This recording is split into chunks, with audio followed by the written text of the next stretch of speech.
Chennai GeM மருத்துவமனை சார்பாக இன்று கணைய நோய்களிலிருந்து வென்றவர்களின் ஒரு வாரியர் மீட் இன்று ஏற்பாடு செஞ்சிருந்தோம்.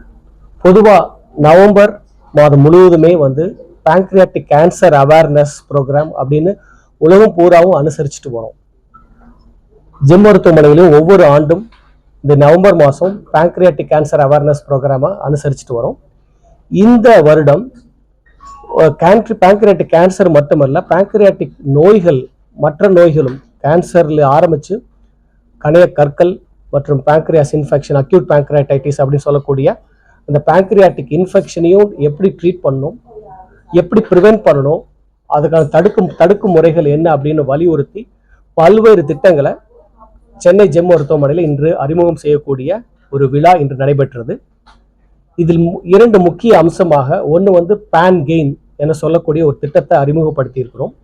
இந்த திட்டத்தின் மூலியமாக கணையம்னா என்ன, ஏன்னா கணையத்தை பற்றிய விழிப்புணர்வு பொதுமக்களிடையே நிறைய காணப்படலை.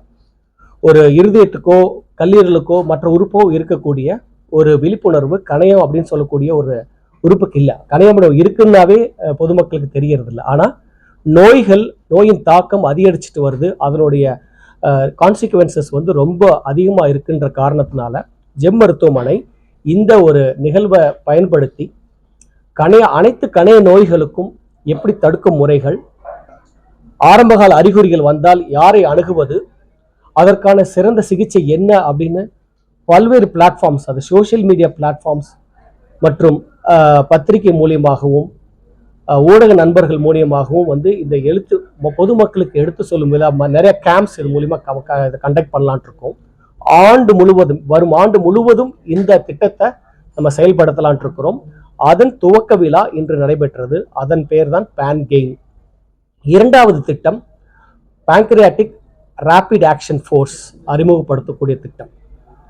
நிறைய ஹார்ட் அட்டாக் அப்படின்னு கேள்விப்பட்டிருப்பீங்க, ஸ்ட்ரோக்னு கேள்விப்பட்டிருப்பீங்க. அதை போலவே கணையத்துல இன்ஃபெக்ஷன் வந்துருச்சுன்னா இமீடியட்டா அட்டென்ட் பண்ணி அதை சரி செய்யணும் அப்படின்ற ஒரு எண்ணத்தை வலியுறுத்தி ரேபிட் ஆக்ஷன் ஃபோர்ஸ் நோயாளிகள் அந்த கணையத்துல அக்யூட் பேங்க்ரியாடைட்டிஸ்னால பாதிக்கப்பட்டா அவர்களுக்கு இமீடியட்டாக அந்த கோல்டன் அவர்ஸ்ன்னு சொல்லக்கூடிய ஆரம்பகால சிகிச்சைகள் தான் அவரை காப்பாற்றுவதற்கு நிறைய வாய்ப்பு இருக்கு. ஸோ அதை வலியுறுத்தி தீவிர சிகிச்சை பிரிவு நிபுணர்கள், ரேடியாலஜிஸ்ட், இன்டர்வென்ஷன் ரேடியாலஜிஸ்ட், எண்டோஸ்கோபிஸ்ட் மற்றும் சர்ஜன்ஸ் என்ன சேர்ந்து இருக்கக்கூடிய மருத்துவ குழு அந்த ரேபிட் ஆக்ஷன் ஃபோர்ஸாக ஒரு நியமித்து அவர்களுக்கு நோயாளிகளுக்கு என்ன ட்ரீட்மெண்ட்டோ அது இமீடியட்டாக ஆரம்பித்து மற்ற அதன் பாதிப்பிலிருந்து எப்படி தடுக்கலாம் அப்படின்ற ஒரு புது பிரிவையே ஜெம் மருத்துவமனையில் ஏற்படுத்தி இருக்கிறோம். இந்தியாவிலேயே கணைய நோய்களுக்கென ரேபிட் ஆக்ஷன் ஃபோர்ஸ் அப்படின்னு சொல்லக்கூடிய ஒரு தனித்துவமான மருத்துவ குழுவை முதலில் நம் ஜெம் மருத்துவமனையில் தான் ஏற்படுத்தி இருக்கிறோம். நிறைய ரேபிட் ஆக்ஷன் ஃபோர்ஸ் பார்த்துருப்பீங்க, ஹார்ட்டுக்காக இருக்கட்டும், அதில் கிட்னிக்காக இருக்கட்டும், லங்ஸுக்காக இருக்கட்டும். ஆனால் கணையத்துக்குனே ஒரு ரேபிட் ஆக்ஷன் ஃபோர்ஸ் முதலில் இந்தியாவிலேயே நம்ம ஜெம் மருத்துவமனையில் தான் இன்று அறிமுகப்படுத்தி இருக்கிறோம். இந்த திட்டத்தின் துவக்க விழாவும் இன்று நடைபெற்றது. மூன்றாவது, கடந்த ஓராண்டுகளாக இந்த கணைய நோய்கள், அது கணைய புற்றுநோயா இருக்கலாம், கணைய அலர்ச்சியா இருக்கலாம், கணைய கற்களாக இருக்கலாம், கணைய நோய்கள் அனைத்து விதமான நோய்களிலிருந்து போராடி வென்றவர்களின் ஒரு வெற்றி மாநாடாகவும் இன்று நடைபெற்றது. ஸோ இந்த மூன்று நிகழ்வுகளுக்கும் நமக்கு தலைமை விருந்தினராக கலந்து கொண்டது எல்லாமே அந்த பயனாளிகள் தான். மருத்துவர்கள் அல்ல, சீஃப் கெஸ்ட் யாரும் இல்லை, அவர்கள் தான் இந்த திட்டத்தை துவக்கி வைச்சதே அந்த பயனாளிகள் சொல்லக்கூடிய கணைய நோய்களிலிருந்து விடுபட்ட பயனாளிகள் தான் இந்த மூணு திட்டத்தையுமே துவக்கி வச்சிருக்கிறாங்க. இந்த ஒரு வருஷத்துல இந்த திட்டத்தின் மூலியமாக பல லட்சம் பேரை நம்ம இந்த திட்டத்தின் கீழ் கொண்டு கணையம்னா என்ன, அதை பண்ணக்கூடிய வேலை என்ன, அதனுடைய நோய்கள் எதெல்லாம் வருதோ அதை தடுக்கும் முறைகள் என்ன அப்படின்ற ஒரு உன்னத திட்டத்தை ஒரு வருடம் முழுவதும் தமிழகம் மட்டுமல்ல இந்தியா பூராவும் இந்த திட்டத்தை கொண்டு ஏன்னா நிறைய பிளாட்ஃபார்ம்ஸ் இருக்கு, கேம்ப் மூலியமா இதை செய்யலான் இருக்கோம், சோசியல் மீடியா மூலமா செய்யலான் இருக்கிறோம். அது மட்டுமல்ல, வெப்சைட்ல இன்னொரு முக்கியமான அம்சம் இந்த ஒரு கியூஆர் கோடு பேஸ்ட் ஒரு திட்டத்தையும் அறிமுகப்படுத்தி இருக்கிறோம். இந்த QR பேஸ்டு சிஸ்டத்தில் என்னன்னா யார் வேணாலும் இந்த QR ஸ்கேன் பண்ணால் இமீடியட்டாக இங்கே கான்டாக்ட் பண்ணலாம். அது வந்து இரவு பகல் எந்த டைம்னு இது இல்லை, ஒரு நேர காலம் இல்லை. எந்த டைமில் வேணாலும் எங்களை தொடர்பு கொள்ளலாம். அந்த ஸ்கேன் பண்ண போது நேராக அது வந்து அந்த பேஜுக்கு போயிடும். அந்த பேஜிலிருந்து எங்களுக்கு இமீடியட்டாக ஃபோன் கூட சம்டைம்ஸ் வந்து கிளைண்ட் கிடைக்கல அல்லது வந்து எடுக்கல அப்படின்ற மாதிரி சொல்லுவாங்க. பட் QR கோடில் எல்லாமே ரெக்கார்ட் ஆகிருக்கும். It's all artificially enabled integrated system.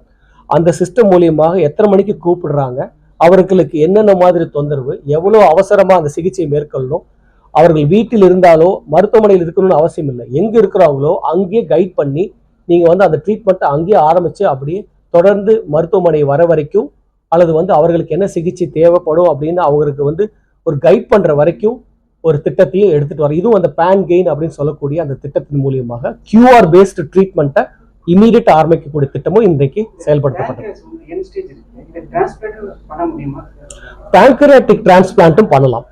But ஆனால் அது கிட்னி மற்றும் ஈரல் சம்பந்தமான அந்த நோய்களுக்காக அந்த டிரான்ஸ்பிளான்ட் பண்றோம் இல்லைங்களா, அந்த மாதிரியா அதிக அளவில் பண்ண முடியறதில்ல.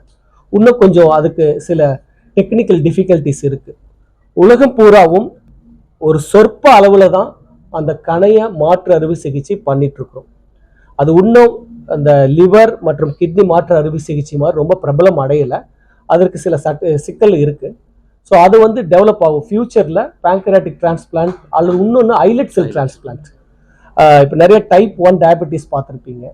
அந்த மாதிரி கணையத்தில் ஐலட் செல்ஸ் குறைஞ்சி, அந்த கணைய சுரப்பிகள் குறைஞ்சி, இன்சுலின் சுரக்கக்கூடிய செல்ஸ் குறைஞ்சி வரக்கூடிய டைப் 1 டயபெட்டிஸ்க்கு ஐலட் செல் டிரான்ஸ்பிளான்ட் சொல்லக்கூடிய ஒரு மாற்று அறுவை சிகிச்சை ஒரு பெரிய ஒரு ஃபியூச்சருக்கு இருக்கு.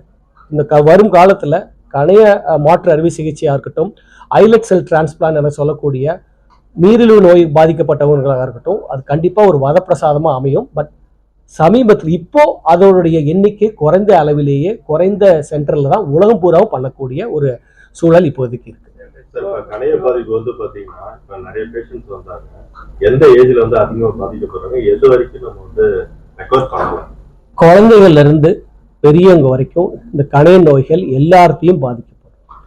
சென்ற வாரம் ஒரு 22 வயது நபருக்கு பண்ணோம். அவர் குழந்தையிலிருந்தே கணைய நோயால் பாதிக்கப்பட்டார்.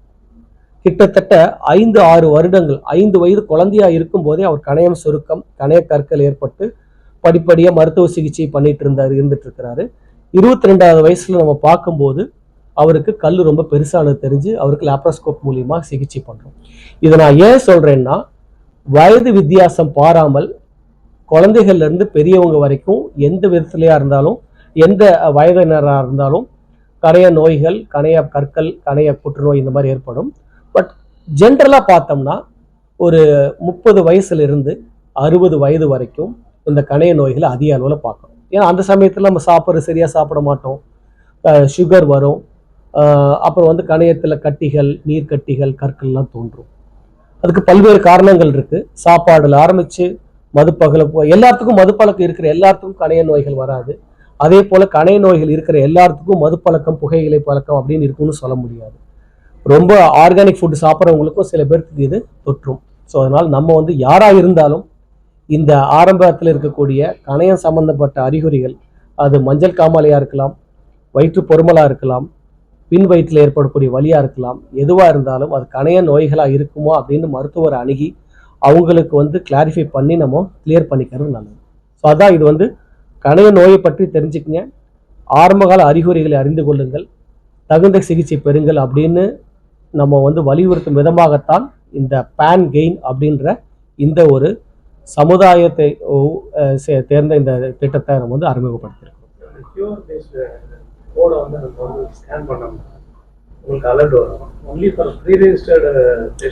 இல்ல சார், இல்ல, யாருக்கு வேணாலும் அது வரும். இப்ப நீங்க அந்த ஸ்கேன், அந்த QR இது வந்து இப்ப நீங்க வந்து ஸ்கேன் பண்ணா பதிவு பண்ணணும் அவசியமே இல்லை. அதுதான் இந்த திட்டத்தின் சிறப்பு அம்சம். யாரு வேணாலும், இது இலவசமாகவே இந்த சேவையை பண்ணிட்டு இருக்கோம். யூஸ்வலா ரெஜிஸ்டர் பண்ணி பணம் கட்டி அதுக்கப்புறம் நம்ம டாக்டரை பார்க்கக்கூடிய ஒரு சூழல் போய், அவங்க அமெரிக்கால கூட இருக்கலாம், கனடாவில் இருக்கலாம், ஐரோப்பிய நாடு இருக்கலாம், ஆர் பக்கத்தில் தெருவில் கூட இருக்கலாம். QR பேஸ்டு ஸ்கேன் பண்ணாங்கன்னா அந்த ஒரு பேஜுக்கு போகும். அவங்க அந்த ரெக்கார்ட்ஸ் இது ஃபில் பண்ணி எங்களுக்கு அனுப்பிச்ச உடனே எங்களுக்கு வரும். அதனுடைய ஒரு அவசர நிலையை தெரிஞ்சு நாங்களே அவங்களுக்கு ஃபோன் பண்ணி இப்படி பண்ணுங்கன்னு சொல்லக்கூடிய ஒரு திட்டம் தான் இந்த QR based pancreatic awareness program. QRல ஒரு 4-5 முக்கியமான கேள்விகள் அதில் இருக்கும். அதை பேஸ் பண்ணி அவர்களுக்கு கணைய புற்றுநோயா, கணைய கற்களா, கணைய அலர்ச்சியா அப்படின்றத பார்த்துட்டு அதன் பிறகு நாங்கள் அவர்களை கான்டாக்ட் பண்ணுவோம். இந்த அனைத்து சேவைகளும் 24/7 ஜெம் மருத்துவமனையில் ஃப்ரீயாக வருடம் முழுவதும் பண்ணலான் இருக்கோம். அது இந்த QR பேஸ்ட் கோட் எங்களுடைய வெப்சைட், எங்களுடைய இன்டர்நெட் வெப்சைட்ல இருக்கும், எங்களுடைய ஃபேஸ்புக், இன்ஸ்டாகிராம் பேஜ்லையும் இருக்கும். இதை இன்னும் பிரபலம் அடைய செய்யலாம் அப்படின்ட்டு எல்லா பிளாட்ஃபார்ம்லையும் இதை பற்றின ஒரு அவேர்னஸ் கிரியேட் பண்ணலான் இருக்கோம். ஸோ நீங்கள் பேங்க்ரியாட்டிக் டிசீஸ்னு போட்டால் அந்த QR கோடு வரும். அந்த QR கோடை ஸ்கேன் பண்ணால் எங்களுக்கு அந்த தகவல் தெரியும். அதை வச்சு நாங்கள் அந்த நோயாளிகளை நாங்கள் இது பண்ணலாம், கைட் பண்ணலாம்.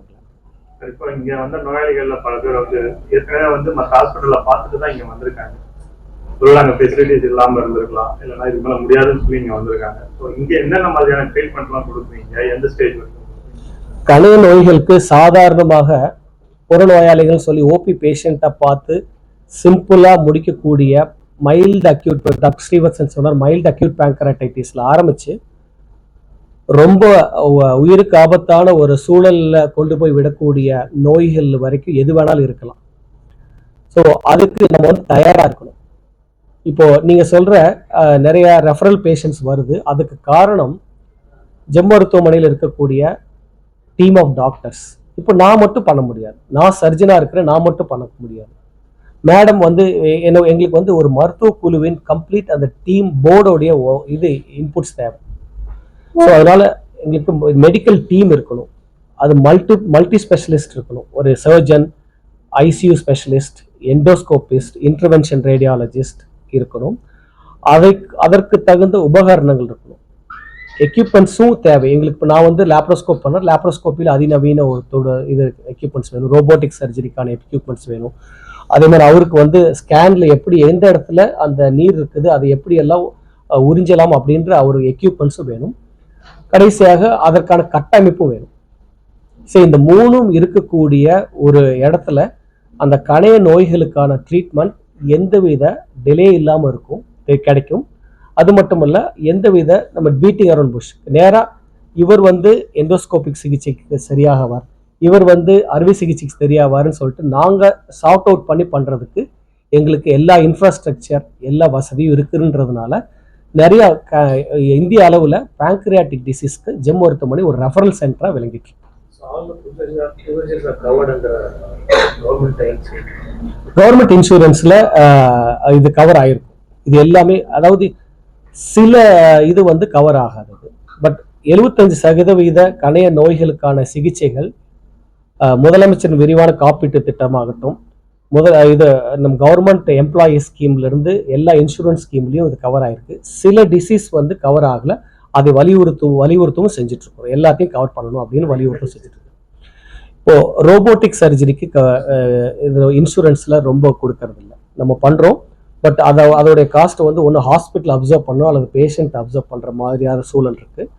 இதை வலியுறுத்தி இன்சூரன்ஸ்க்கும் சொல்லியிருக்கிறோம். ரோபோட்டிக் சர்ஜரி, லாப்ரோஸ்கோபிக் சர்ஜரியோடைய பலன்கள், நோயாளிகள் சீக்கிரம் குணமடைகிறாங்க அப்படின்னு சொல்லி நம்ம அதை தொடர்ந்து வலியுறுத்திட்டு இருக்கிறோம். சில இன்சூரன்ஸ் கம்பெனி அதுக்கு கொடுத்துட்டு இருக்கிறாங்க. இன்னும் இது இன்னும் கொஞ்சம் தூரம் நம்ம கடந்து போக வேண்டியிருக்கு. தொடர்ந்து முயற்சி பண்ணுவோம் இந்த இன்சூரன்ஸ்ல கவர் பண்றதுக்கு.